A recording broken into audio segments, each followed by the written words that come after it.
After doing some testing, I think that the Soundcore is still a great speaker with this better unit somehow. But the Tribit will definitely win on the bass side. But with the Soundcore I do have to say it's much lighter. And because there are no lights on the speaker, you don't need big battery for extra power to have some lights on it. So it's also very light and good battery performance.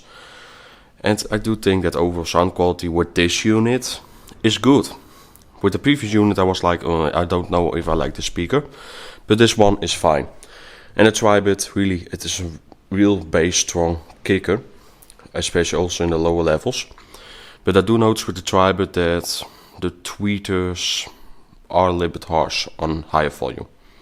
Overall, great comparison, but I can't really say which one is the better one. It's just what you like to say. The Soundcore is light, easier to take with you, but if you want a speaker with more performance, more power, and less durable or also less handy to take with you, then the Tribit is maybe a little bit better choice.